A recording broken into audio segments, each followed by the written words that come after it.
શું તમને ખબર છે આપણે વોટિંગ શું કામ કરીએ છીએ? ચાલો આજે હું તમને બતાડું છું આપણે વોટિંગ શું કામ કરીએ છીએ. આપણે વોટ દેવા ગમે એ પાર્ટીને જઈએ છીએ.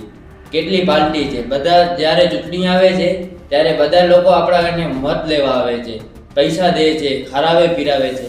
ચૂંટણી થયા બાદ એ ચૂંટાઈ જાય છે, એના પછી આ બડા મોટા મોટા નેતાઓ છે એ ક્યાં જાય છે? બધા લોકો બધાએ કોઈ આપણી સાંભળતા નથી. આજે આપણા ભારતમાં કાંઈ વિકાસ નથી.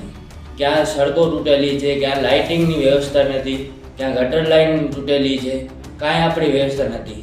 તો હું તમારાથી એટલો જ આજે કહેવા માગું છું, તમે હમણાં વોટિંગ કરવા જાઓ તો વોટિંગ કરવાથી પહેલાં તમે જેને વોટિંગ કરતા હો એને પહેલે જાંચ કરો.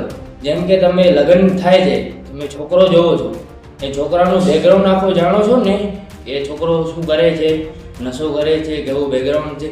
એમ જ તમે જેને વોટ દો છો એનું બેકગ્રાઉન્ડ જાણો કે આ ભાઈ શું કરે છે, પહેલાં કેટલો ભણેલો છે, કેટલો ગણેલો છે, એના પછી વોટિંગ કરો એને, તો જ આપણો ભારત વિકાસ થાય. તો આ જાણકારી તમને સારી લાગી હોય તો મારો ચેનલ સબસ્ક્રાઈબ કરજો. Thank you.